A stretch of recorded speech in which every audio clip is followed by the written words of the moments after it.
Talktainment Radio Worldwide South. Talktainmentradio.com. We give you a reason to come. The world's greatest radio. We give you a reason to stay. Radio, the way it should be heard. You got the power. The views and opinions expressed are those of the host and guest and not necessarily those of TalkTainmentRadio.com, the management, the staff, or K&E World Network, LLC.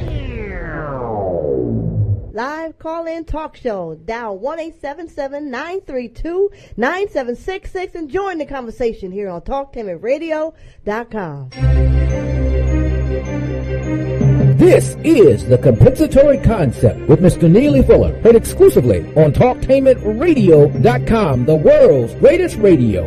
Radio, the way it should be heard. And now, Mr. Neely Fuller. If you do not understand white supremacy, which is racism, what it is and how it works, everything else that you understand will only confuse you.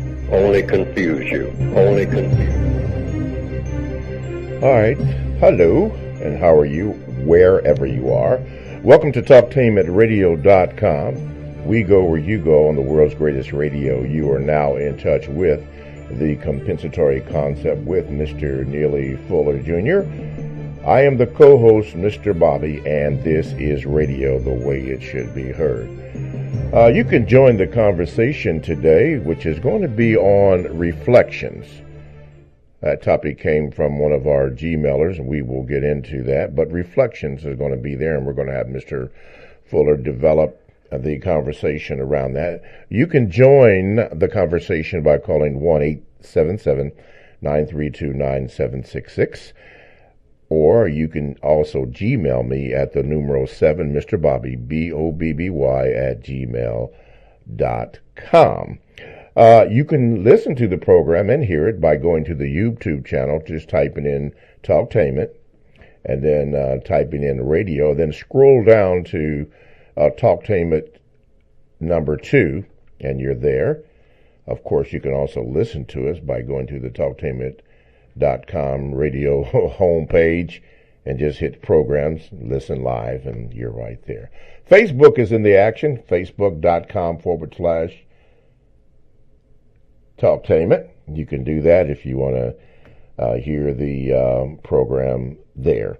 Okay, I think that's about it. Oh, yeah, and again, calling in 1-877-932-9766. Okay, don't forget, we need your donations for the second hour. We will be doing that until they tell me to not do that, but we do need that.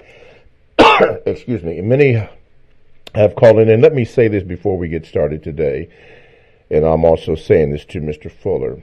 I have been receiving some phone calls and also some Gmails from people who are having problems receiving this program. Now, if you go to the TalkTainmentRadio.com homepage, you get the content of whatever we're talking about. Other mediums, there seems to be some problems. I have been told that Mr. Fuller's work or programs have been deleted, or there's some problems going on. I don't know about the other networks. This is what I do know.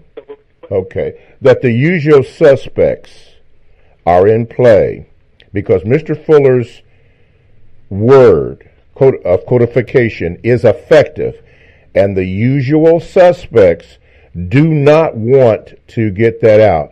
What I am surprised about is the millennials now are listening to Mr. Fuller's word, and they want more information. So evidently the usual suspects are at play trying to disrupt or distort Mr. Fuller's work. But if you go to the TalkTainmentRadio.com homepage, you can get the work of Neely Fuller uninterrupted and all that. Yes, they have messed with phone lines, and whatever way they can break it up, they have done this and are doing this right now, even as we speak. So TalkTainmentRadio.com is doing all it can to prevent that. But this is what's going on, and I have the Gmails to prove that something is going on. But anyway, be that as it may. We're going to talk about reflections today. We have a caller on the line. I usually like to introduce Mr. Fuller first, but I'll tell you what, I will take the call first, and then I will go through the usuals. Caller, you're first up. What is your question for Mr. Fuller? Yes, I have an answer for him. You wanted to know why people want the old book rather than the new book. Is that one of the questions? Okay. Okay. Now, I have the old book. Actually, I got it as a gift a while ago, and I brought it with me to South Africa. And what I did was I bound it up. Okay. Now I just came back to the States right now for a few months, and first thing I did was buy the new book. Right. Now, when I look at them both, the old book, there's something about it. It's bigger. That's one thing, and it's just something about it. It's like having like a raw, the first edition of a Duke Ellington record.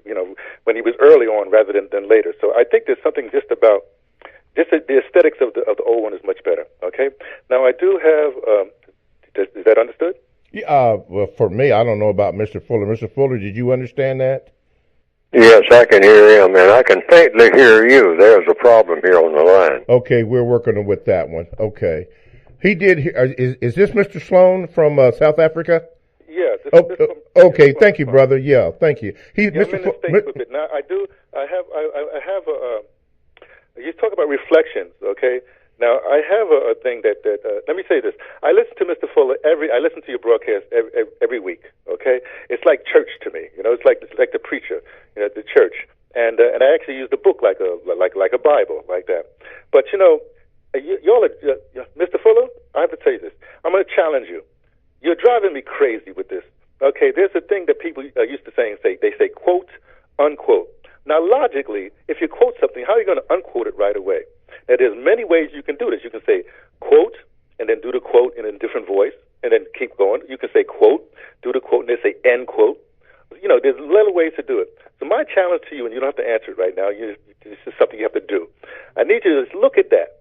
Just look at that for a second. Remember, you're on radio, so what you can do, you can just alter your voice, or you can say end quote, or you can say close quote, but you choose. Now, the last thing is, this is a question. It's kind of interesting. They have this thing with the Supreme Court where they made corporations a person, right? How does that feed into what we're talking about in terms of the code? Because a corporation isn't a person, but somehow it is a person. I'm trying to figure out how do we apply your theories to fighting this if we want to fight it. You understand what does anybody understand what I'm asking? Is my question. Mr. Fuller? The question is, how do you fight? Okay, no. What has happened? The Supreme Court has basically said that a corporation, they've been working on this for years. The corporation started this, with the 14th Amendment. They are now acknowledged as a person. So that a corporation has the same rights as a citizen of the United States. A corporation does. Now, of course, a corporation is not a person. We know that, but in law, it is. So how do we fight that, or how do we address that? By using your code to address that specific situation. Say, no, this can't be, you understand, if we was to fight this or bring this as a Supreme Court case or revisit it and something like that, well, this is why, because, how can this corporation deal with what we're dealing with? I'm asking, Mr. Bobby, can you help me with this question? I'm trying to I don't know. You're basically saying that the Supreme Court has said that a corporation is a person now? That's what they said. Okay, and we're working with. So then you want to know how can the things that Mr. Fuller talks about in a codified way, how would that affect that? Is that what you're basically asking? Yeah. How can we use the code? How can we use the compensatory concept to actually address that? How do we address that? Because obviously a corporation is not a person, but they say it's a person. Okay, Mr. Fuller. Oh, well, then the first question would be: is that a problem? Oh, I think it's a problem. I don't know. All right. Now, the answer is yes. That's a problem. Okay. So, what is the problem? That's the next logical question. According to the code, since we're talking about code here, codification, all problems are solved through the process of what? Questions and answers. So somebody is saying what something is not. So, in this particular case, it sounds like someone is saying that a corporation is not a person. Is that correct? Well, I think the people say it's not, but the law, if you want to put it, the white. What does the law say? The law says it is a person. Okay, the law says that a corporation is a person. Yes. Okay. So the logical process I would know. I hadn't thought about it too much, very much, or probably not at all. I've heard the expression. So then it comes down to, okay, a corporation is a person. So therefore, what does that person look like? How can that person be contacted? Will that person answer questions? Because it seems like we got a lot of questions here to be answered by whatever a corporation is. If it's a machine or a person or whatever, what is it? It's a person. So corporation is a person. Does that person have a voice? Does that person have reasoning power? Does that person make decisions? Since the corporation is a person, you probably have dozens and dozens and dozens and dozens and dozens and dozens of questions there. First, before you even start talking about any details, get it straight about how do you address a problem to a corporation, regardless of what you call it, whether it's a person or a thing or a clock on the wall or what. Ascertain how, what is it for? What does a corporation do? How does it relate to me? So you can have maybe 200 or 300 questions before you get to what? A problem solved, because that's the whole purpose. Or you can raise that question. What is a corporation for? Is it to solve problems? And if so, is it to solve a problem that has anything to do with me? Or does it make a problem for me? And how can I keep that corporation from making a problem for me? Those are a series of questions. That's the codified manner. Just start asking questions. There's questions all over the place. I mean, this whole smorgasbord, a whole warehouse of questions. Just on getting it straight about what my interaction is supposed to be with a corporation. It's on the planet with me. And so I want to know, does a corporation have anything to do with me? Directly or indirectly? Anything. And if so, what? See, that's how you handle it. And whom do I talk to? I'm sorry? Yes. Thank you for addressing my concerns. And think about that thing when I said, if you're still learning, then that whole thing about quote, unquote, you don't have to answer it now. You should work on that. I listen every week, so I'm going to be monitoring you. You understand? Yes, sir. All right. I'll talk to you another time. So what is the procedure that should be used? Well, the thing is, if you quote something, right? Yes, sir. Then you quote it, but you cannot unquote it. So you can say quote. So let me take one of your. Let me just look at this book and take one of your. Just a short thing. You might say, for instance, okay, injustice is a form of insanity. It's on page 405 in the new edition, right? So you would say, I would say, Mr. Neely Fuller says, quote, injustice is a form of insanity. That's all I would. Then that might change my voice. I think that's very good. Or whatever. Or I might say, Mr. Neely Fuller says, quote, injustice is a form of insanity. End quote. Or I might say, Mr. Fuller says, injustice is a form of insanity. End quote. You see, I give you other options. You can keep your quote unquote if you want, but now you got two or three other options to work with. Now, logically, you have to pick one of them that makes the most logical sense. Not only to you, because you're broadcast, you have to make the most logical sense to everybody in the world. You understand what I'm saying? No. Really. You don't have to answer my question. I'm saying think about this and just keep on thinking about it. And eventually, if it moves your spirit, then you will adopt it. If it doesn't, and you want to continue what you're doing, that's fine too. Because you're an adult, I'm an adult. You have the ability to say no. Okay? No, I just want to do what is most efficient. So you're saying that if I make a quote, I will say the word quote, and then when I finish with the quote, I will say the word unquote. No, I'm saying you cannot say unquote because you just quoted the quote. How can you unquote the quote you just quoted? logically, you cannot unquote a quote. You have to either say end quote, right, or close quote, or if you're like say broadcasting, you can change your voice for the quote and then not say anything and just continue to go. I understand what clear? you're saying because I've done that myself. But I understand what you're saying, Brother. Okay, I don't want to take a lot of time.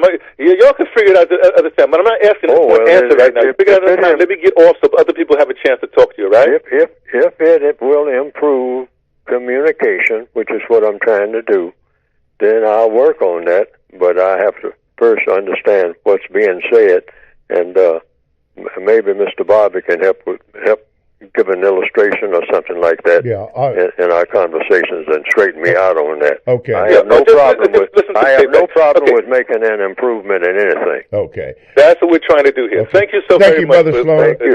Thank you, Brother Right. Sloan. Yeah, that's Brother Sloan. He contacts me. He's from South Africa, and he's in the country for a while. Since we're here, let me do this. TalkTameRadio.com is a 24/7 no-charge worldwide broadcasting facility with hosts delivering on various topics such as news and lifestyle, sports, law, health, wellness, religion, and politics. Now, here's a few that I'm going to share with you. It's Your Time to Travel with Ricky Tyus, a conversation with Don Carina, and, of course, New Money. Now, all of these particular shows are exclusive to TalkTameRadio.com. And all you have to do, if you would like, and we certainly would like for you to do this, is go to the TalkTameRadio.com homepage, click on programs, and there you will see a list of all the programs that Talktainment Radio has. Now, you owe it to yourself to at least sample one of these programs, or all of them, whichever you want to do that, to get a tender or get a feel for what the program is about. Maybe you will like it and maybe you won't like it, but you'll never know unless you sample it and give it a try. All that is from TalkTainmentRadio.com. That is radio the way it should be heard. My name is Mr. Bobby. I am the co-host on the Compensatory Concept with Neely Fuller Jr., which I have not properly introduced, but because we have another phone call, so I will go to the phone call, and maybe after the phone call, I'll get a chance to introduce Mr. Fuller. Okay, caller, you are on with Mr. Fuller. What is your question? Thank you. Sorry for interrupting the progress of the show, but just two requests for Mr. Fuller right quick. First request is for Mr. Fuller to explain the importance of asking questions in communication and not just trying to ask questions by making statements, but asking questions to get you where you have to go in the dialogue communication. Okay, that's the first question. Is that correct? Say it again, please. That is the first question you're asking. Is that correct? Yeah. Okay, let's give Mr. Fuller a chance to answer. What was that question? Okay, yeah, repeat that question, sir. Please explain when in communication to always ask questions instead of just trying to ask questions by making statements expecting to get a response. Make sure you make your questions clear and precise, and to always ask questions in communication. Mr. Fuller?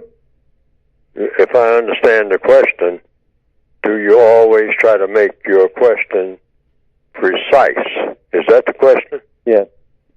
Yes, sir. And not just making statements. Yeah. Yes. Stay away from statements. If you have a question, just have present a question, and just put a question mark behind it, the question, and then wait for the answer. And then don't start making statements after you ask the question until you get the question answered. That's the orderly procedure. Yeah, don't help them with the answer. And don't help a person with the answer. Mm-hmm. See, because the concept is you already have maybe an idea of what the answer should be, but it's not your question. You're not asking yourself the question. You're asking somebody else their answer to the question. Mm-hmm. So wait for that person's answer, And then if you don't understand the answer that they're giving you, then say that. You can make a statement then, and then ask them, like I do on the air. I would say, can you rephrase your question so that I can understand what the question really is? And then I'll try to come up with the answer. Mm-hmm. But I might already have my version of an answer, but I want the person's answer. That's why I ask that person. Otherwise, why ask the person a question when you have already come to the conclusion or the answer to that question yourself, and you're not going to change it, except maybe you just want to find out what their answer would be so that you can compare it with what your answer is, and you can make that clear. Mm-hmm. I want to see what you have to say about this, because I've already concluded what I have to say about it. Mm-hmm. And sometimes that is the case. But you don't argue about the person's answer that they're giving you, because that is that person's answer. Correct.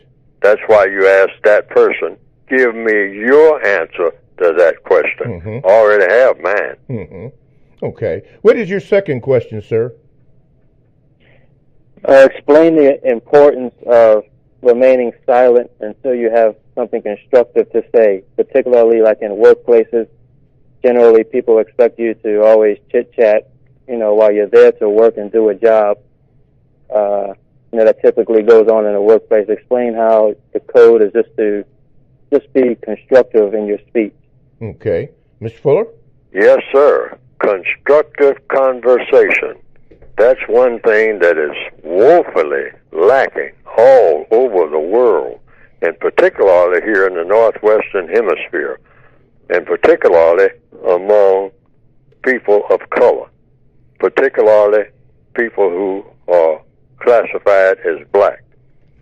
Constructive conversation is woefully, painfully lacking all day long. You hear conversations or arguments mostly, and you try to say, now, what is constructive about this?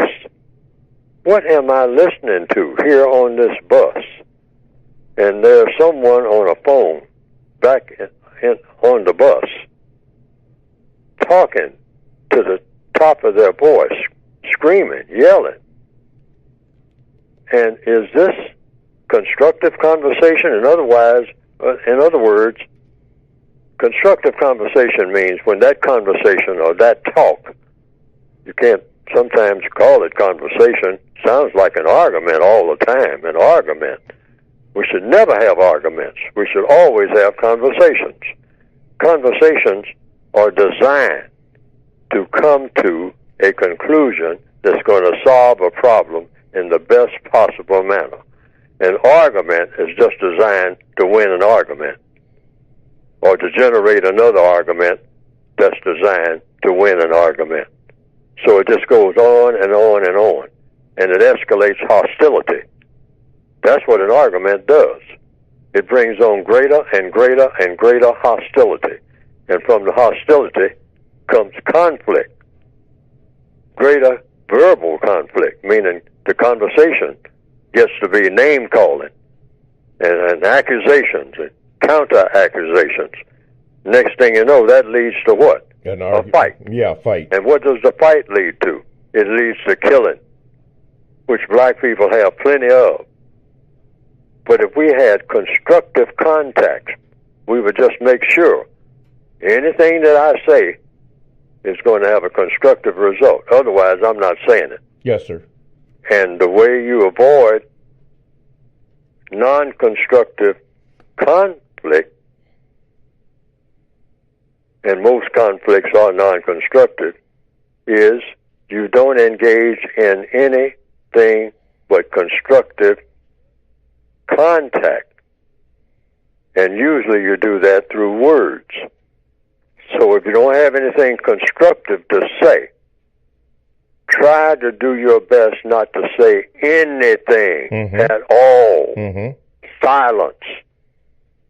Black people in the Northwestern Hemisphere need tons and tons and tons and tons of absolute silence. Nobody's saying anything, period. We're not very, you might say, to use the word good, we're not very good at it. We're not very good at it at all, at all, at all. It's just terrible. Mm-hmm. If you just, we make eye contact. All of our contacts are just loaded with hostility because we are very poisonous people. The system of racism has just loaded all of us up with poison. Mm-hmm. And we can't look at each other without, hey, we want to get something on. What do we mean by that? Conflict. And when the words come behind it, what you looking at me for? Or in the grocery line. I mean, you know, you can almost feel the tension as the baskets begin to form between people and whatnot. And if anybody makes eye contact, you got to watch out. Is this going to be a gunfight situation?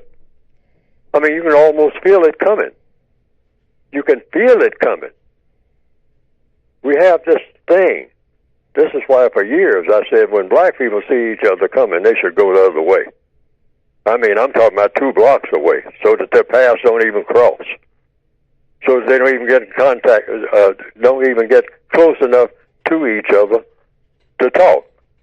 Well, when I first started saying that back in the 1990s, people would laugh, but at the same time, it was nervous laughter because many people said, that's kind of true of us. I mean, even when we spot each other 2 blocks away, we start forming opinions and getting it in our mind that if we come anywhere close to each other, we're supposed to get our fist balled up. Yes, I've heard that where somebody said, what you looking at? Or maybe they use a cuss word, you know. People die from it. Yes, We've had circumstances right here in Washington recently.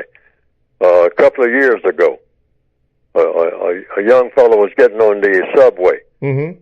No, he was passing by a bus stop, and another young black male was standing there with his grandmother. And he said, what you looking at me for? You don't know me.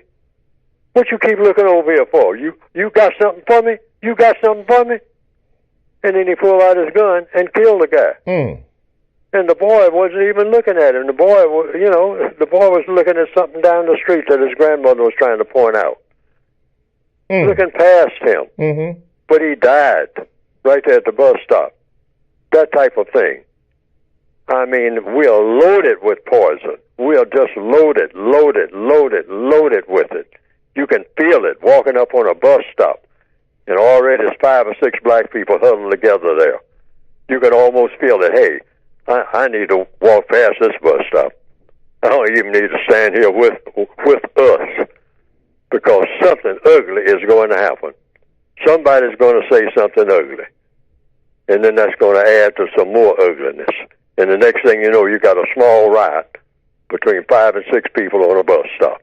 Over a look. Whereas if they didn't come in contact with each other at all, which is real healthy for black people. See, in other words, I've often said, hey, the black person who is about to explode and whatnot, just transfer that black person from what we call the ghetto to where he or she is surrounded by nothing but white folks. Just a whole bunch of white faces. Little old white ladies pushing a shopping cart. White people walking their dogs. I mean, that black person becomes more thoughtful, more considerate, and quieter. Before we go to the Gmails, Mr. Fuller, the first call from Mr. Sloan from South Africa, who is visiting the United States here. When he was speaking about quotations, if I may, let me give an example. You use some quotations by Mark Twain a lot, whichever ones you decide to use.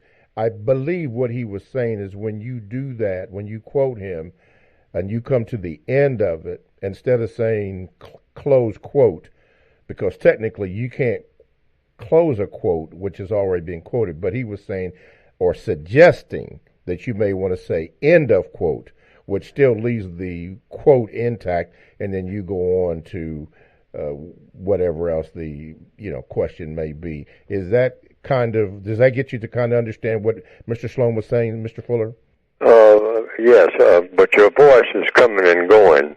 Oh, okay. Yeah, yes, but can you give me an illustration? Say, I sometimes quote Mark Twain. I say, I was proud to be able to answer promptly, and I did. I said I didn't know. Mm-hmm. Now, that is a quote from Mark Twain. Okay. Now, how would I say that in a way that would be better understood by people listening? Okay. He would say, go ahead and say the quote, and then at the very end of it, and instead of saying close quote, say, for example, end of quote. Oh, well, I didn't remember even saying close quote. Well, I didn't either, but evidently he did. He's just making a suggestion. Oh. That's all. That's all. Rather than say close quote. Yeah, just say end of quote. Change the words and say end of quote. You could do that, yes. That's all he was saying, or whatever. Okay, so the way I would say that, say, for example, Mark Twain said, quote,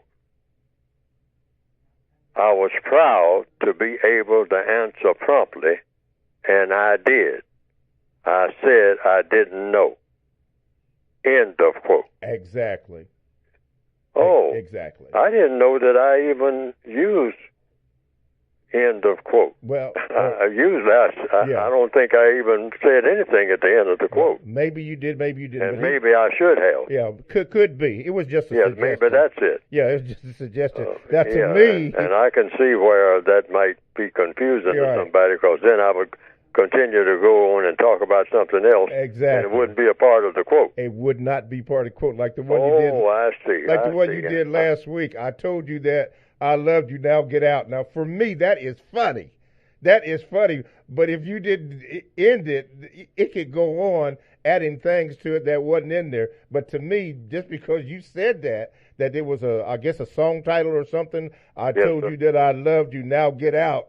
I don't know why that is so funny to me, but that's the end of it, or at least as far as...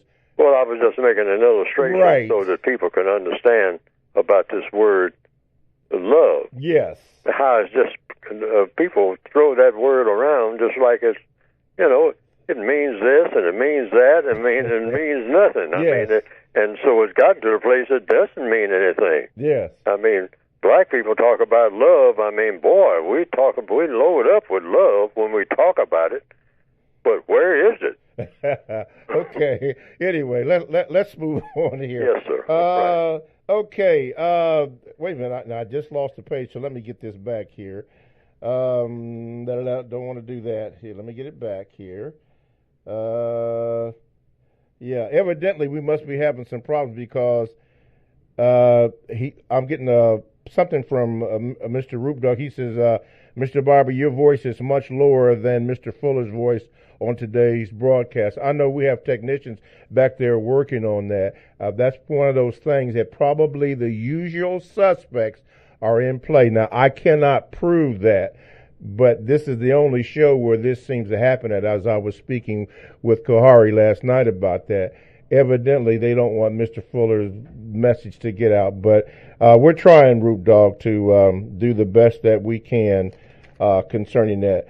Okay, T-Step, I'm going to get to you, but this is from, let me see here, not K, let's see here, because I wanted to get his ones first. Okay, here it is, Mr. Fuller. This is from Maurice. He said this, he said, Brother Bobby, I noticed over the weekend that a lot of older videos of Neely Fuller are not coming through. Now, that's not on the Talktainment Radio's site. That's on another site that I'm not going to mention. He said the videos of Neely Fuller have been set to private. Is there a reason for this? I don't know what other social mediums do or use, but I do know that Mr. Fuller's message is somebody is trying to prevent it from getting out. But you can go to talktainmentradio.com and get Mr. Fuller's the full context of whatever Mr. Fuller is discussing. Yeah, you can do that. Mr. Fuller, did you want to make a comment about that? Because you and I have talked about that certain things are to be expected from the usual suspects.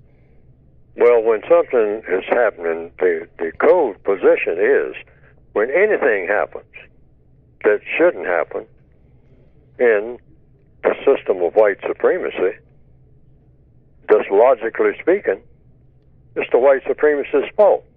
Why? Because that's why it's called white supremacy. It's called supreme, meaning we're in charge not of some things, or not of half of the things or a quarter of the things. We're in charge of everything when it comes to people of color. We dominate everything that they do. They don't do anything without our permission or without our endorsement or that we didn't put together ourselves for them to do. So therefore, if anything happens that has anything to do with non-white people, according to compensatory counter-racist logic, then if it's something that shouldn't happen, it is the fault of the white supremacists. That's what supreme means. You're in charge of everything, not some things, not every now and then, in charge of everything all the time. So if something goes in error, if something happens anywhere that involves people of color, the presumption is, the logical presumption, the correct presumption is it is the fault of the white supremacists. Why? Because they are running everything, every second, every minute. You don't breathe without their permission. We're in their prison, and the name of that prison, as prisoners of war, the black people of this planet are prisoners of war, and the name of the prison, in capital letters, is the system of white supremacy. Okay. All righty. Let's do this before we talk about your book. This is Gmail, and as a matter of fact, it is about reflection, and this is why this show is. It says, "Hello, Mr. Bobby. I'm not asking my reflection question to be part of your show, but I wanted Mr. Fuller to know how his codes have changed my life for the better since my husband introduced me to him about 4 years ago. In the past, I have dwelt with individuals, mostly close friends and family members, who made my life difficult by making simple things hard. Keeping their own word or general interactions were extremely difficult. I have benefited from various statements that Mr. Fuller has said, such as, here we go, quote, minimize contact to minimize conflict, end of quote. Stay in the question mode. Never ask for an apology, love, or respect. The only respect is self-respect, just to name a few, Mr. Bobby. I just wanted to express how these codes have decreased the conflicts in my life and have brought me more peace of mind. I am to the point now that I only interact with a few people outside my husband. These interactions are all constructive. Thank you, Mr. Fuller, for bringing us this information. Mr. Fuller? Well, all I have to say is that that's the objective. That's the ultimate objective of codification. Even dealing with white people, non-white people, the ultimate objective is that every contact that you make with a person, you come away with that contact with a result that has been of very constructive value to you, to the other person, to everybody involved. Otherwise, these contacts should not exist. That's the logic. People have been on this planet for thousands of years, millions of years, and the contacts are terrible. Most of them have gotten to the place where most of us, where we glorify killing each other. We have parades. I mean, talking about how many people we kill. We won a war. Won a war? Stop and think about that. This is something to have a parade about? You won a war? What does that mean when you won a war? Well, we killed a lot of people. Well, stop and think about that. And this is what you're having a parade for? Flying flags and beating drums?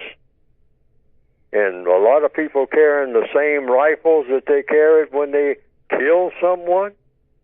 Destroyed something that the Creator made that you can't make? And you're having a parade about this?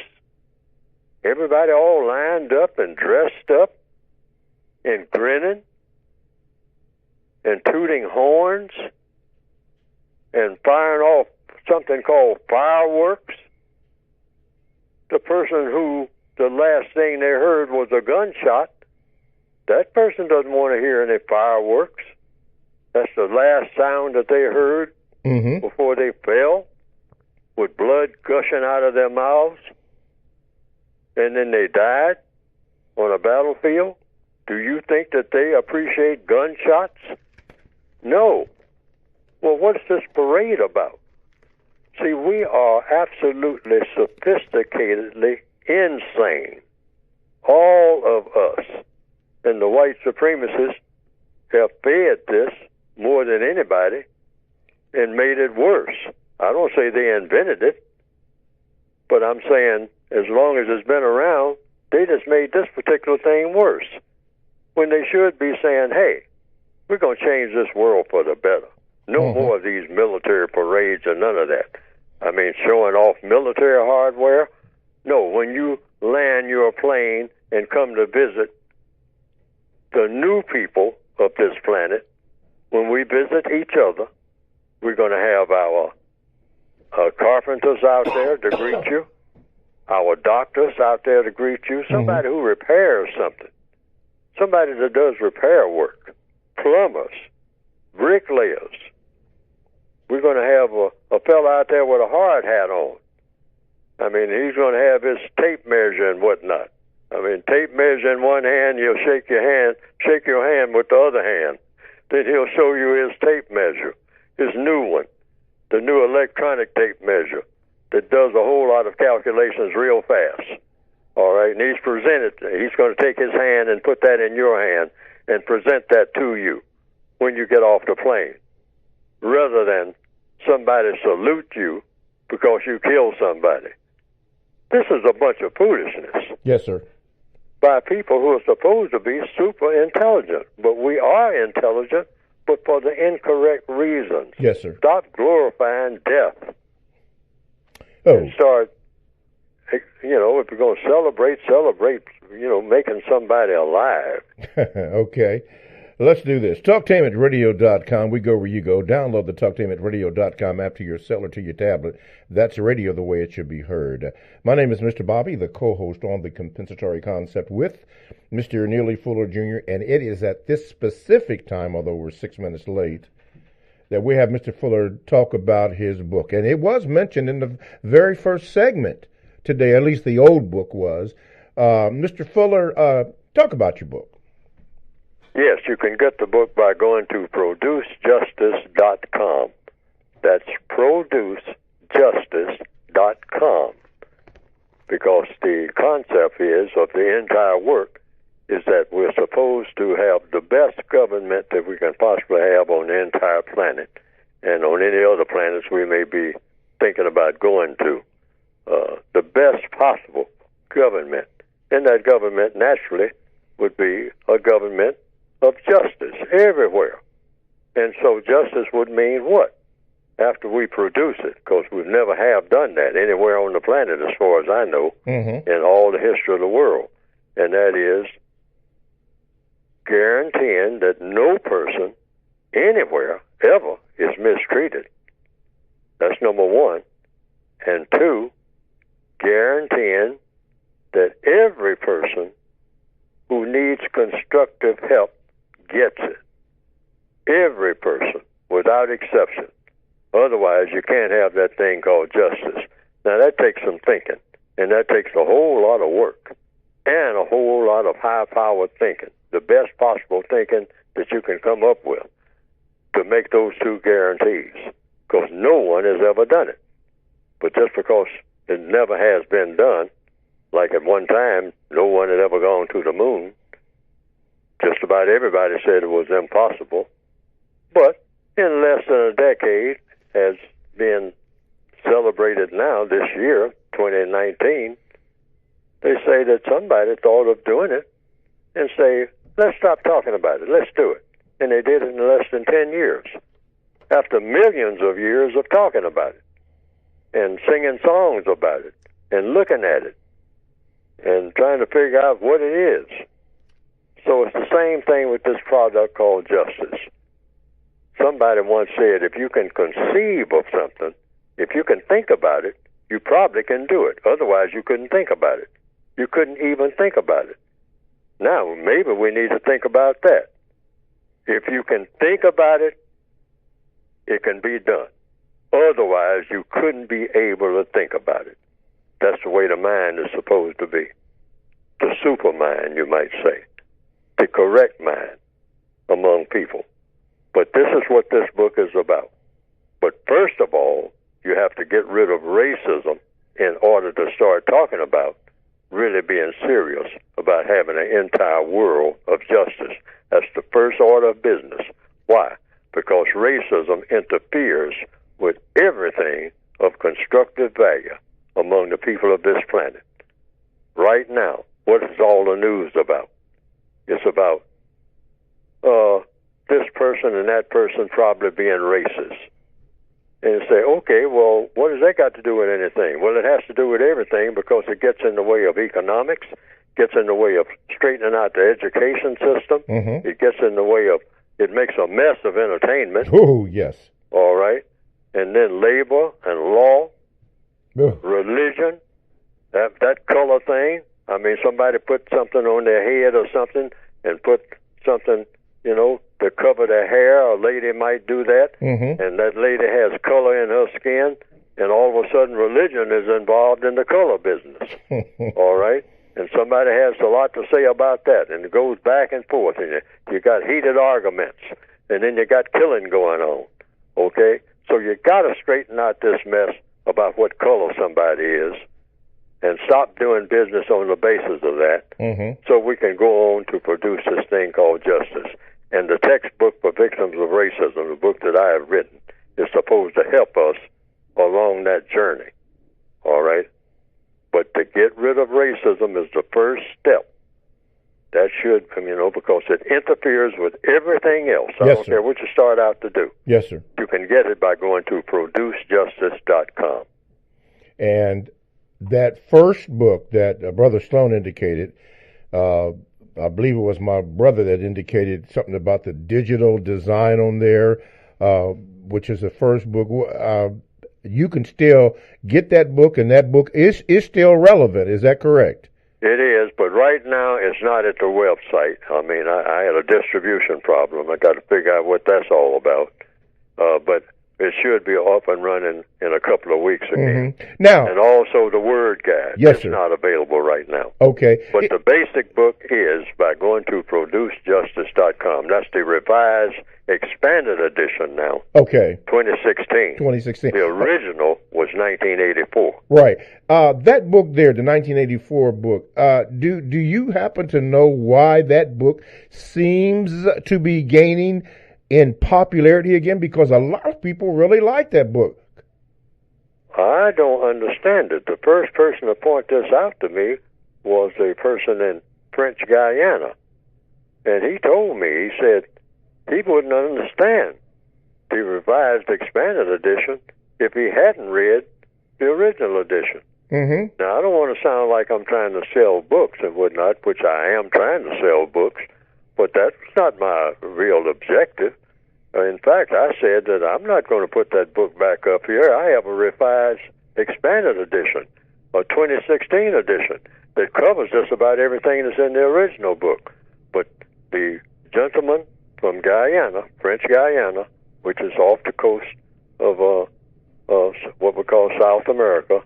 He says, it's something about that book that it's just better written, and even the design and everything. And he mentioned the typewritten format being something he really appreciated. Okay. It's something about it, he said. I mean, it's easier reading and everything. And so, I don't know, but I take people's word for it. Yes, sir. If it works, that's the compensatory way. Okay. That's what compensation means. All righty. Whatever works best. Let me close the first hour. Talktainmentradio.com, the world's greatest radio the way it should be heard. Thanks for listening to the first hour. Stay tuned for the second hour here on Talktainmentradio.com.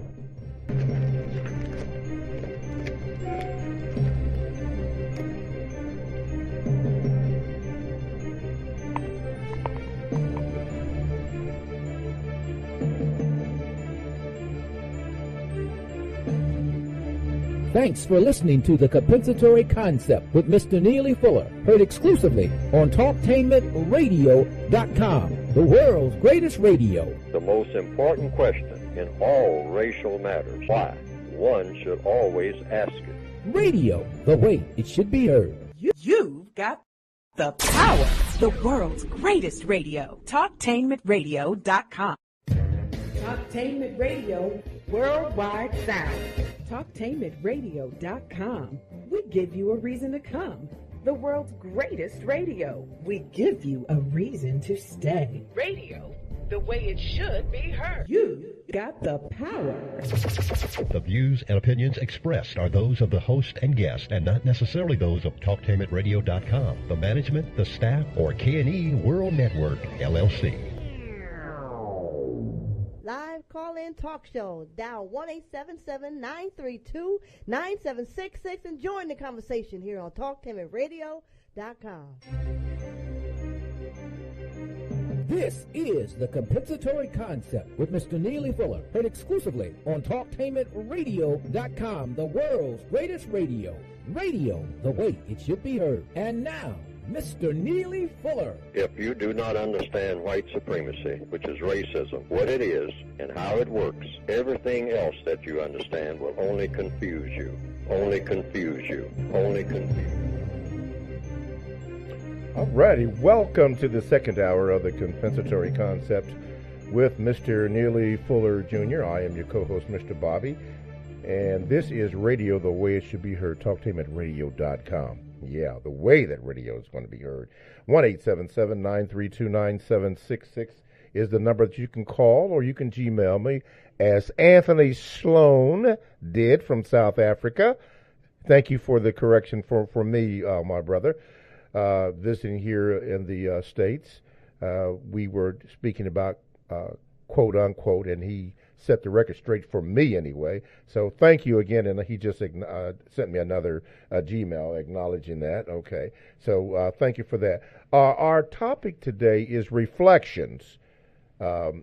T-Step sent that in, and I mentioned that was a good topic that we would do, and as a matter of fact, we've been reflecting on words the whole program, and we did a program on the importance of words.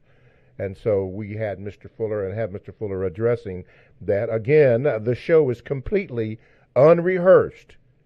I don't call Mr. Fuller. Mr. Fuller doesn't call me, and then we decide what we're going to talk about. We let it go right off the cuff, mistakes and all, because that's the way that life is. You just have to do it. So we do. With that being said, reflections is our topic today on the 24th of July. Let's go to the phone lines. Caller, hopefully you can hear me. Matter of fact, somebody Gmail me if I'm coming in clearer now. But anyway, caller, you're on with Mr. Fuller. What is your question? You got me, brother. Hey, how you doing, man? Go ahead. Not good. A regular number I call in to your show. I can't get through. Have they been muted? No, but as I had mentioned in the early extermination, man, we call that you affectionately, the usual suspects have been in play to try to distort Mr. Fuller's message, getting out and all kind of things. That's just the tip of the iceberg. Just all kind of things are going on. But we're glad you got through now. Go ahead, brother. Oh, good. Now, very few of us want to hear or acknowledge genocide and extermination. Now, I do not call to talk away from this show or to take away from Brother Fuller wealth of knowledge. I call to add to the show by putting genocide and extermination on the table. Now, these psychopaths run Earth and they run space, and they've been running it for a long time. We have to come to some bottom conclusion. What is it that these psychopaths want since they run Earth and space? So I come to the conclusion they want to exterminate non-Caucasians from this planet. And if we look at their work, what they do, what they are doing today, then you can plainly see that, even if you don't want to acknowledge. My final comment is this. Mr. Hitler, Mr. Mussolini did not overthrow their government. The power structure in Germany and Italy put them in to do exactly what they did. Donald Hitler, Mussolini, Trump has not overthrown the power structure in this country. They put him in to do exactly what he's doing. He is supposed to create an atmosphere of chaos and things gone crazy. That's why you hear people say, man, he's crazy. You hear what he said? Man, he said this, he did that. He's supposed to do that. Because for them to exterminate us, they must have that type of atmosphere.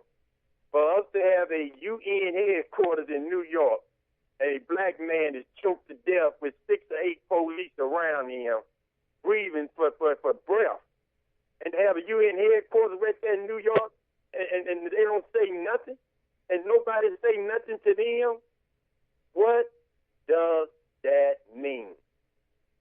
Next final thing, if you can escape out of here, think seriously about getting out of here, getting your children out of here.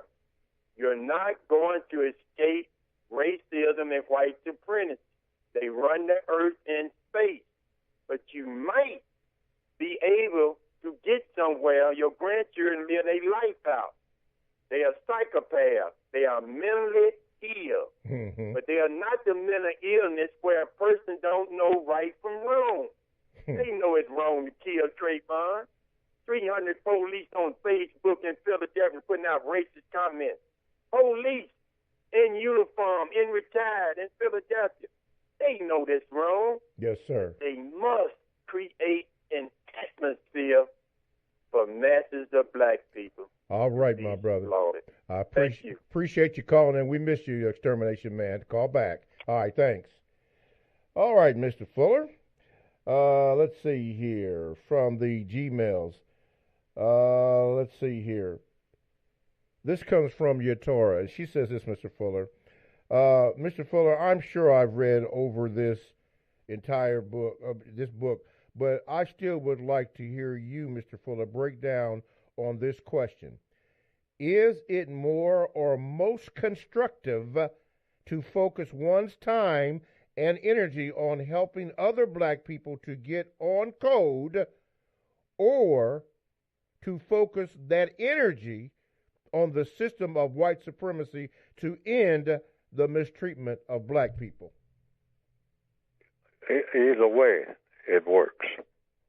If you're focusing on talking, I guess, if you're talking to white people about replacing the system of racism with justice, that will work very well. I mean, because white people can make that decision very quick. They can just say, you know what, without black people doing anything, let's just get a better system than what we have been doing business on. We've been doing business on the basis of dominating and mistreating people based on color. That's a form of royalism. I mean, most efficient form that's ever been thought up. But it destroys people unnecessarily. We can have a system of justice, and we're intelligent enough to come up with ways and means of getting that done, guaranteeing that no person is mistreated, and guaranteeing that people that need help the most get the most constructive help. And we can do that. We can do that. I mean, we have the technology and everything right here now. We don't have to search for that. We can just push a few buttons and get that well on the way. We can get that accelerated rather than just trying to figure out a way to refine the system of racism that we already have in place, because we have enjoyed that for a very long time. Mm-hmm. But we can enjoy having a system of justice. If white people make that decision, that will be done. And if you can persuade them, and I would like to, figure out a way to persuade them to do that, then it's a done deal. Like in 15 minutes, it's a done deal. They know how to do stuff. They get stuff done better than anybody on the planet. We have to admit that. White people, when they really roll up their sleeves and put their shoulder to the wheel, they get something done that's amazing in no time flat. And most black people would testify to that if we tell the truth. I mean, we're walking around bragging about products that they come up with. Hey, man, look at what I got. Look at this. I got the latest one. This costs $5,000. All right? And I got one of them. And talking about some form of communication right there in your hand. But he didn't invent it. He didn't have anything to do with it. I mean, he wouldn't know the first thing about how to repair it or do anything without a white person looking over his or her shoulder. Let's be honest and truthful about that. This is a complete mystery to us. Everything is. A washing machine is. Until what? Until somebody, white, comes up and says, hey, buddy, you want to know how to fix this washing machine? I made the washing machine. I know everything there is to know about a washing machine. You don't even know how to operate it without me telling you with your black self. But I can show you. So the point that I'm making is, they have been in business a long time, and we have been prisoners of war a long time. And as prisoners of war, they don't teach us anything. Mm-hmm. All right? So they know a whole lot more than we know. We have to admit that.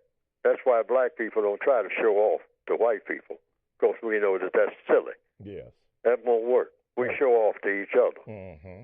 But to get to the point, yes, we can ask white people to really work on this thing called justice and be very concise and very precise about what we mean by that. Not just abstractions like do the right thing and equality. Equal doing what? Killing people? We don't want to be equal to that. We want a better system altogether, and that would be a system of justice. Okay. And be very precise about that. Mm-hmm. Or you can go the route that I mostly go to, get black people to make all of our contacts constructive. That alone was the most dangerous thing that you can do to the system of white supremacy.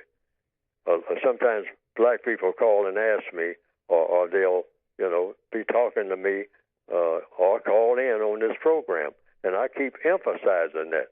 Even before I went on air this morning, I was thinking about the contacts. That's the most poisonous thing.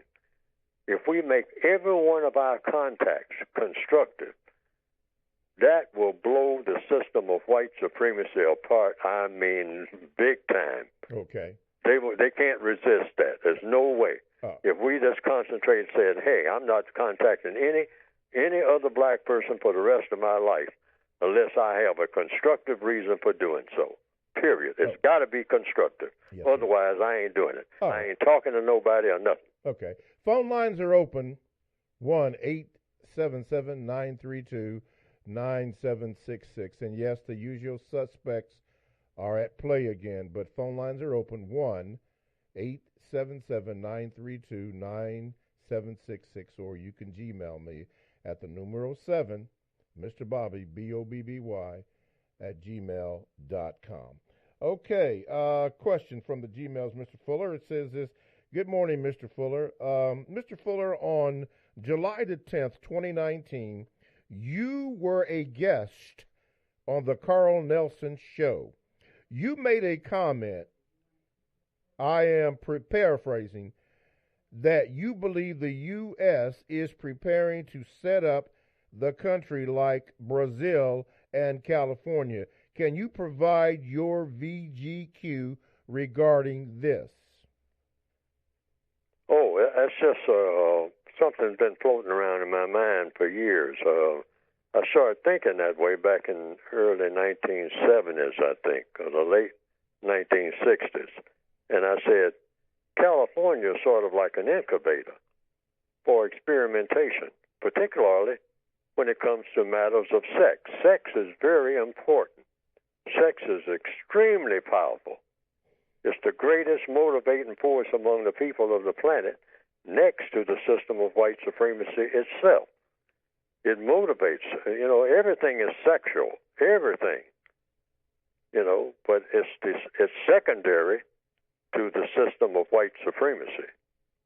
System of white supremacy, in my opinion, is the most powerful motivating force among the people of the entire planet Earth, and sex is the second most powerful. So I started noticing, particularly around San Francisco and places like that, that the white supremacists were, engaging in new experimentation of everything sexual, all right? And then all during the 1960s, there was a lot of experimentation everywhere, all right? But it wasn't so much gender experimentation. It was just male with female doing all sorts of things with the porn magazines and all this. The Playboy Mansion. Everything sex, all during the 1960s. The miniskirts and all that. And people just sex. All kinds of books about sex. Sex started matching the books about murder mysteries, which that's a weird thing. You go into a bookstore, most of the books are about murdering somebody, or it's about engaging in various forms of sexual activity. That's what the books in there are about. How to run a locomotive, you go back to the back of the bookstore for that. Back there in the dustbin. How to grow asparagus, or how to put up a building and whatnot. You might find those books back there in a special section. But most of the books are going to be about killing somebody, war, murder, or it's going to be about sex. Women with their legs gapped open, sitting up in the middle of the window in the bookstore and whatnot. And so a lot of the 1960s was made up of that. But by the 1970s, they started saying, we need new sexualities. This thing about male and female, that's old-fashioned. We need to invigorate this thing. We need to pump it up, all right? And say, well, pump it up by doing what? Well, we need some people who male with male. And not only that, we need different varieties of that. Not just one variety, not just male with a male. We've always had plenty of that. That's kind of old hat. Everybody understands that. Or a female with a female. But we need to break that down into, little bits and pieces of this and that and the other. Well, like what? Well, we need to come up with something called trans. Well, trans what? Well, it might mean anything. Trans this, trans that. Maybe 15, 20, 30, 40 different types of transsexuality. Well, what does that mean? And is it an improvement over what we have had before? Oh, it'll be a great improvement. Well, improvement how? What is it improving? Oh, well, it's part of the liberation package. Well, what do you mean by liberation package? Well, you figure that out as we go along. And so they were doing this mostly in Northern California at the time, all right, and started jumping all over people who would question it. Yeah. All right. Hey, backlash real quick. They say you're homo explaining exactly what that means. All right? I looked it up in the dictionary, homophobic, they say being afraid of someone who is homosexual. Well, let's break that down. Afraid how? What are you doing to show fear? Say, well, a lot of people kill people. In some parts of the world, it's legal to kill them. Adolf Hitler was doing it and whatnot. And say, no, well, you don't want nobody killing nobody and all like that. But now, what, are there any other types of fear? Well, yeah, there are other types of fear. Well, other types of fear that make people do what? Well, just fear. Just fear in the abstract. Mm-hmm. Well, wait a minute. No, we need some details here. We're going to make all these wonderful changes that you're talking about. So, in answer to the question, I started noticing it. It was mostly happening in Northern California and then spread to Southern California and then started spreading everywhere. Yes. And then I understand that it was a huge drumbeat at that same time in a place called Brazil for the same thing. Now I understand that a lot of people who are in Brazil are beginning to say, wait a minute, who thought all this up? Particularly among us, all us dark-skinned people. Where is this coming from? Mm-hmm. And is it an improvement? Now, I understand Brazil, particularly at Mardi Gras time, had always been what you call a real what you call liberated, as far back as anybody can remember, when it came to naked women and all this type of thing parading in the street. Yes, sir. But this thing called, trans this and trans that, and we need about 40 or 50 different types of sexuality among people to improve ourselves, then I start saying, wait a minute. And a lot of this, it seems like they are putting the black people right in the forefront of it. Yeah. Okay. And then I really became suspicious of it then. Okay. When it was all white people, I wasn't paying much attention. But when they start putting black people in the front of it, I say, this is a white supremacist thing. Okay. And that's the conclusion I've come to right to this day. Yes, sir. Okay, TalkTameItRadio.com is a 24/7, no-charge, worldwide broadcasting facility with hosts delivering on various topics such as news. How about that one? Lifestyle. Woo! Sports, law, health, wellness, religion, and politics. And here's a few that I'm going to share with you. Everlasting Life with Michelle Vanal.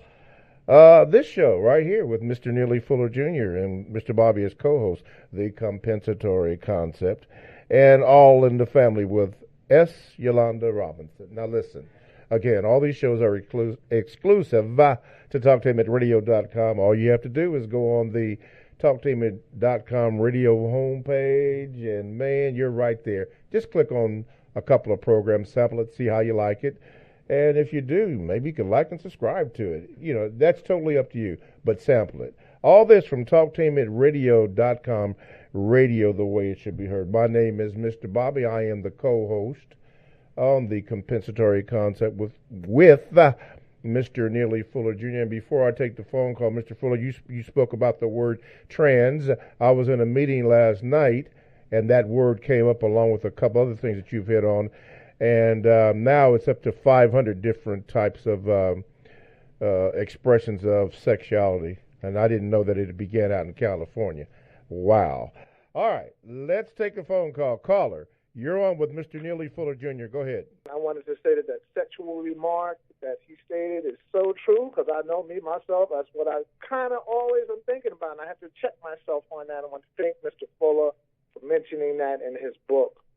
Another thing I wanted to say is that since the system of white supremacy is always restructuring, do you think that the code needs to be updated and restructured as well that was placed in the book? What was that question?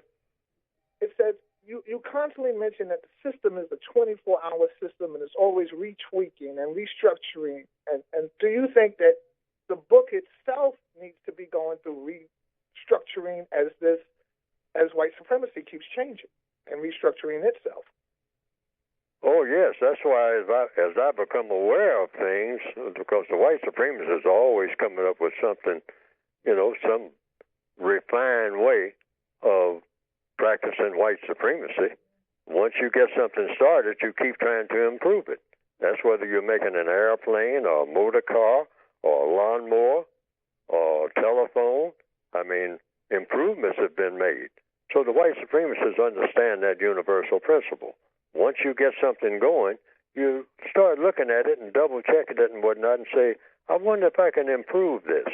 So the white supremacists are always trying to improve on the system of white supremacy to make it what? More powerful, more refined, more smooth in its operations. It used to be they just walked around all day, or rode around all day looking for a black person to lynch in order to keep them in place. Now and then, they will kill a black person here and there. Mostly they got black people killing each other. That's a part of the smooth operation. Hey, somebody figured out some time ago.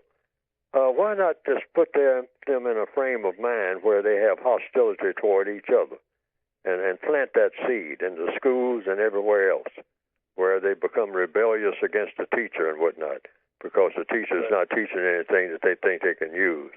And then next thing you know, that spills into the streets, and then they carry it into the streets, and then they start glorifying it in their songs and whatnot, mistreating each other, and get them to doing that and cutting each other up on Saturday night like they did in the Northwestern Hemisphere and other places. In the old days, they used knives and razors.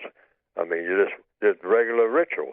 Black people go out, get drunk, start a fight, and kill each other on Saturday night. And then back to the mines, back to the plantations, back to the farms and whatnot, back to the factories on Monday, okay? And a lot of songs reflected that. And actually, some of them kind of urged it on, like this is part of black culture. That's what we do. Saturday night is get drunk and kill each other night, okay? And then go to church on Sunday morning and ask for forgiveness.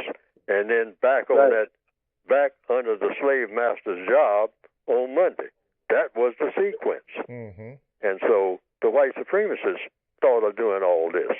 Why? Because, hey, they don't let anything happen that they're not orchestrating one way or another or steering it. That's the way the system, the prison system of white supremacy works. Yes. So that's just it. They refine it as they go along. Okay. So if that answers the question, I hope that it does, and if it doesn't... No, it answers the question. There are a couple of questions I could ask in that, but I think as a whole it did. So I should be expecting a volume 3 from you. No. I would think. No, I'm going to say this about the books. Now, I told people, one problem, one book. And I like to think of the revised expanded edition of the basic textbook. And if you see at the bottom of the word guide, it says an addition to the basic textbook. I wanted to put all 800 of those pages in one volume. Couldn't do it, but that would have been kind of cumbersome for people to carry around. So I say I'm just going to split up the word guide, because a person can just use that every now and then and leave that, and they can carry around with them basically the basic book, and that will cover most of the things they have to say. And if they have to look up a certain word within the compensatory counter-racist context, according to what I have written, then they can look at that later. And they won't have to, because I wanted a book that can be carried around by people. All the time.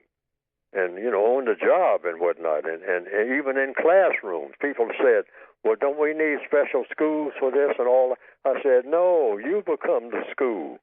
You're a walking school. And if you're in a classroom, you just take the book with you. And they're teaching sociology or psychology or whatever, or anything dealing with people, economics. You just have the textbook in the classroom with you. I say, and when you start talking out of the textbook, that's a part of the class. You don't need to set up any special schools. Okay. That's the compensatory way. You use what is already there. Okay. Wherever you happen to be, you're the school. Okay, my brother, you're on the line. Go ahead with your second question for Mr. Fuller. All right, so this is Bill in New York again, and I just wanted to say that we're reflecting on what the brother said from Africa between open and closed quotes. I think you can say it if you're speaking open quote, closed quote, in my opinion. I just wanted to bring that out. Okay. Really, you're stating the beginning and the ending of what someone has said. Okay. I have no problem with saying open quotes or closed quotes. The next question I wanted to ask Mr. Fuller is, I want to just say to him, please do a little bit of research on ADOS, because I know it's been mentioned many times, and he said he has not been up on that. So I just want him, because I think a lot of questions I would like to ask, or people want to ask us about that. But this question is, why isn't money the most dominant religion that uses white supremacy, racism, as a tool to control all wealth, as stated by, like, Myron Fagan? That's my question. Oh, if I understand the question, why isn't money? The most dominant religion, instead of white supremacy, racism, why is it money? Because people say that. It's not racism, Bill. It's money. So why is it money the most dominant religion that uses white racism as a tool to control all wealth? Oh, well, you used the correct word there. Money is a tool. Racism is a religious philosophy that's also a tool, but it is a superior philosophy to money. Nothing is money. You can say that a rock is money. A diamond is a rock. A shiny rock. And they make it shiny, because I understand that diamonds in the rough are not very shiny. I don't know whether that's true or not. But even if they did or didn't shine, what is money? Money is whatever the white supremacists say that it is. That's why the white supremacist philosophy is superior to money, because money doesn't make the white supremacists. The white supremacists make money. I worked in a place called the Bureau of Engraving and Printing for many years, and they printed something called money on paper. It was blank paper, and then when they ran it through a press, it came out being money. And it had $10 on it, $20, $50, $100, sometimes called Benjamins, because it had Benjamin Franklin's name on it, whatnot. And George Washington, #1, the $1 bill, a slave owner. Thomas Jefferson, a $2 bill, a slave owner. So they have slave owners' pictures on money. So what's superior, the money or the person that owns the money, the person who makes the money, the person whose pictures go on the money? So if I make something, I'm superior to the thing that I made. So the money is not controlling me. I'm controlling the money because I made the money. That's obvious. And so that's where I got that from. I say that the system of white supremacy is the strongest religion in the world, because what is a religion? A religion is a strong belief backed up by action. And nobody has ever come up with a philosophy stronger than the system of white supremacy and put it into action. Okay. Other people are running trying to catch up. They'll say, well, I have a religion, but I'm having problems trying to practice my religion because people keep interfering with my religion. And my religion is at a disadvantage. And I'm say, for example, I'm a Christian, but people are always opposing me as a Christian, and it's a real struggle trying to keep this Christianity thing going. And I'm having problems trying to get people to follow the Christian religion, and they are being persecuted. Well, the white supremacists don't have that problem because ain't nobody persecuting them.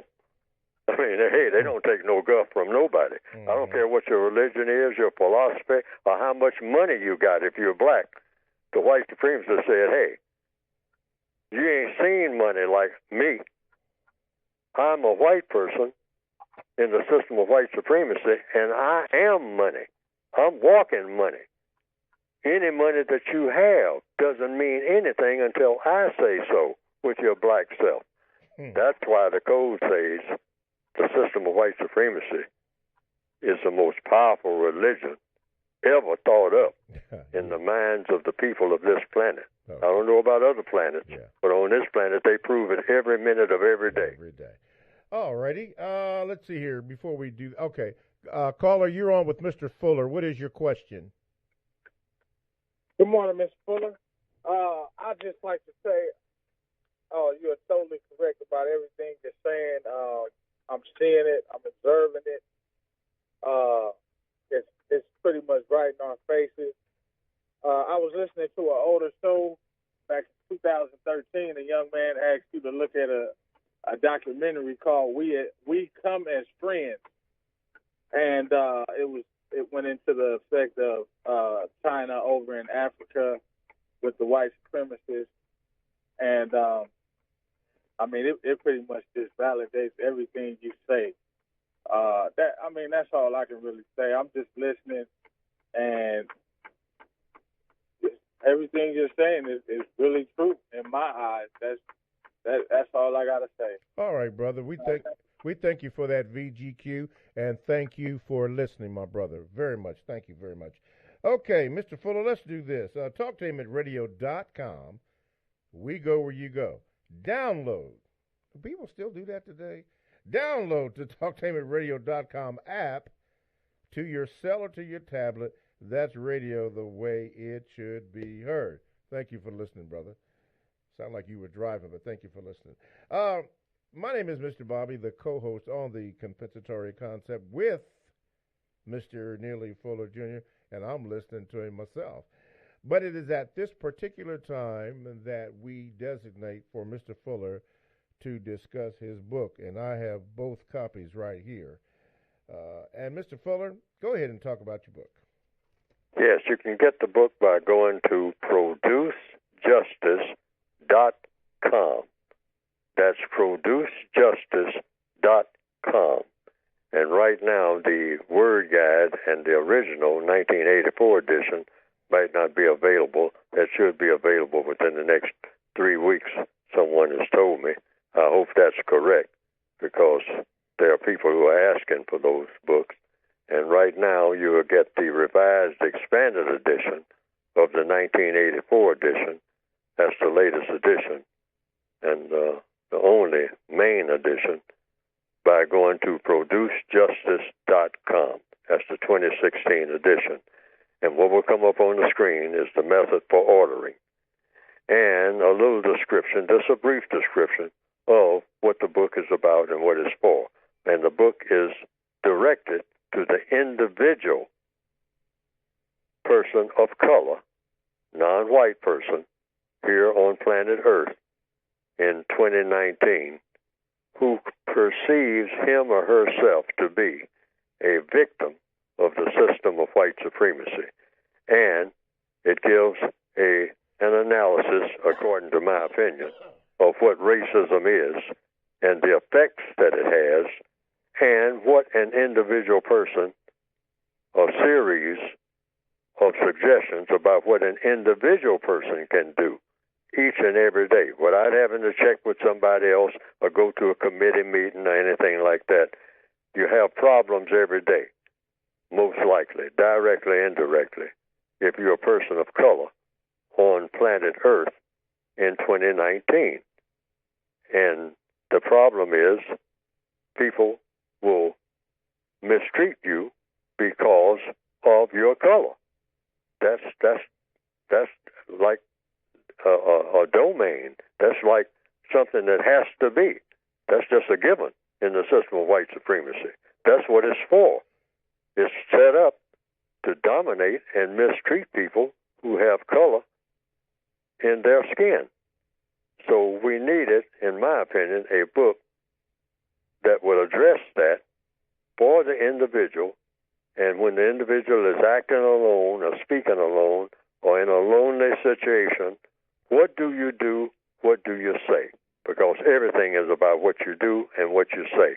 In reaction to what?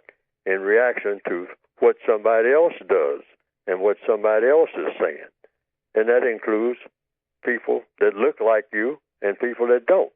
What's the best thing to do in every circumstance? That's the book that I tried to write. What is the best thing to do and or say in every circumstance? And naturally, there's all kinds of circumstances that just go on and on and on. Circumstances by the millions. So I couldn't put everything in a book, but I try to use it as a basic guide. What do you do when somebody says this to you? What do you say? What is the best possible thing can ever be said by anybody at any time in response to what that person just said to you? That's the kind of book I tried to write. Yes, sir. All right. Okay.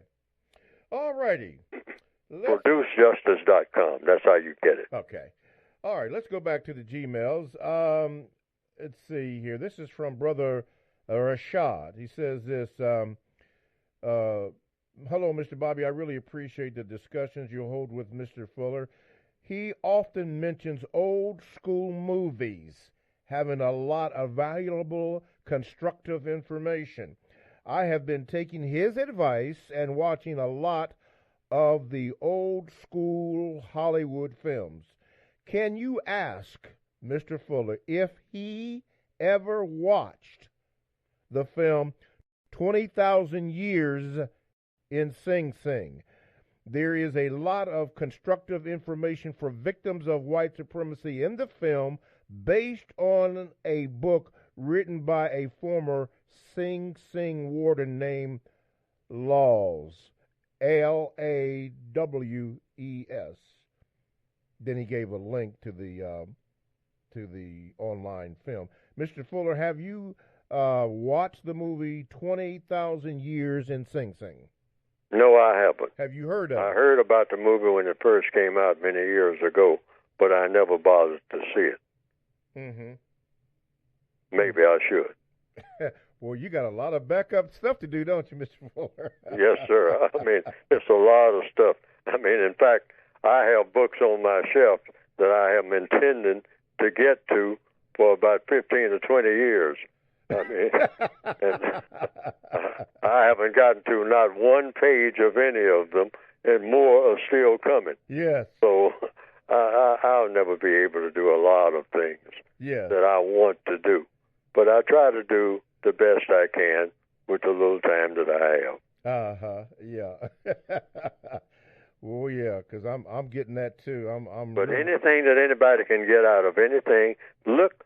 See, the whole premise is if you're looking at a movie or reading a book, try to figure out, is there anything in here of constructive value that I can use? In other words, short term, focus. What is the lesson that I can get out of looking at this particular movie? Or looking at a picture on the wall. You know, you pass by a picture in a museum, and you say, okay, I'm looking at this picture on the wall. It's taking up the whole wall. Now, is there a lesson? This is called modern art. Now, what lesson, when I walk away from having looked at this picture or took a picture of the picture, what lesson can I get out of having seen this work of modern art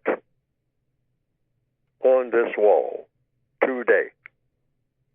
What can I walk away with that I can put in a practical manner? I can actually use it. Use it to do what? Use it as a lesson. A lesson for what? Usually when you're trying to get a lesson in something, it's to do what? According to logic. Solve a problem. Solve a problem, yes. So when you look at if you're looking at a statue of a person in a town square, you say, okay, I'm looking at this statue. Now, when I walk away from this statue and think about this statue, what will I have learned from having looked at this statue of this person that I can use to do what? Solve one of my problems that I have right now. Okay. Now, that is how you should look at the entire world. I don't care if you're just looking at a leaf on a tree. You know, you might say, well, hey, that leaf on that tree made me think about leaves on trees. Okay. And yeah, and that is very pleasant to me, because how does a leaf work? I see leaves come on trees, and then in the fall they drop off. But then it seems like the same leaf appears next year. Now, what lesson can I learn from that? See, just a leaf on a tree. Yes, sir. You're supposed to learn something from everything that you see. Everything. Okay. Let's do this. Okay, caller, you are on with Mr. Fuller in our remaining minutes. Be brief. Go ahead. Oh, hi. My name is Gregory, and Mr. Fuller, I have a question. I realized, like, in my family, I had a lot of incest that happened with the rape and things like that, and I know that that's something that happens also in jail culture, a lot of rape, and I was just wondering if you could maybe describe or contemplate the effects of that, and also how that can play into homosexuality, and how it's something that's not discussed in our community and us as people in general. You have a lot of what? Incest? Yes. Okay. Yes. Yeah, like uncles raping cousins and stuff like that, yes. Yes. So it comes down to just one question, always in anything. And what is that question? Is this constructive? Now, I'm looking at a boy having sexual intercourse with his sister. So they call that incest. So you stand back and you look at that. And you say, now, okay, I got to make a decision. I got to make an assessment about this. And what is it? According to compensatory logic, everything falls into one of two categories: constructive, non-constructive. There's no such thing as in between. And according to most historians and most doctors and scientists, they have said that down through the years, whenever people have done that, sometimes they produce offspring, meaning babies.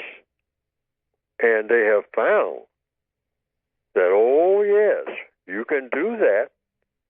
And that's what you might call family togetherness and all that. You can put it on any kind of label. But what is the result of it? Is it constructive or non-constructive? And a long time ago, probably millions of years ago, I mean, people in caves and whatnot, and people who are extremely primitive, they don't do that because they found out what? You come up with a whole bunch of people, sometimes that don't have arms. They're babies born who they have brain defects. Oh, so you have sexual intercourse with your sister, if you're a male, and that sister has a baby. It may turn out okay, but then on too many cases, no. You got something that you got to take care of now for the rest of your life, maybe 2 or 3 creatures. You can't really call them functioning people. And so they're just walking around, I mean, you know, with one arm or with a half a brain or with one eye, I mean, down near the corner of the mouth and the other eye at the top of the head. And it's not functional. This is not a functional creature. I mean, you know, one eye that doesn't work right now down near the corner of the mouth and another eye at the top of the head. I mean, they can only see, it's a good eye, but it can see straight up. It don't even move. I mean, now, this is not what the Creator probably had in mind. So you don't commit incest. And you give these very practical reasons. Doesn't have anything to do with what anybody thinks or what the law says or nothing like that. Just say, hey, this is not the best arrangement. You know, because right now the white supremacists are just dumping all kinds of stuff on black people and saying, these are wonderful arrangements. I mean, this sexual sabotage, I mean, this is all over the place. And that's what I call it. I mean, it's a number of names I've come up with for, but recently I used the term sexual sabotage because that's what it is. We're in a war. Do you think incest has played a part in that? If that's what they're encouraging, because they're going to get around to doing that too. And we have already been there, done that. Like you were saying, some people are doing it now and always have done it. But it is not a healthy thing to do. Every move that you make should be an improvement over movements that you made yesterday.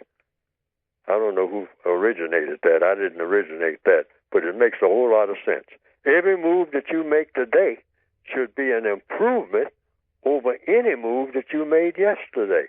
Yeah. Now, suppose we had a world like that among black people. Suppose black people thought that way. You know what? I spent the whole day doing this and that and going here and going there, and there's a lot of stuff I did, but it wasn't no better than the stuff I did yesterday. Now, suppose every black person say, hey, I give myself some terrible marks for that, because every day that I breathe, I'm supposed to be doing something better than everything that I did yesterday. Well, we would be we would be people who would be off the hook. Gotta leave it like that. Okay, gotta leave it there, caller. Gotta leave it there, Mr. Fuller. Talk to him at radio.com. The world's greatest radio the way it should be heard. Good discussion, people. Thanks for listening. Thank you, Mr. Fuller, and we'll see you next week. Thank you for inviting. Thanks for listening to The Compensatory Concept with Mr. Neely Fuller, heard exclusively on TalkTainmentRadio.com, the world's greatest radio. The most important question in all racial matters is why. One should always ask it. Radio, the way it should be heard. You've got the power. The world's greatest radio. TalkTainmentRadio.com.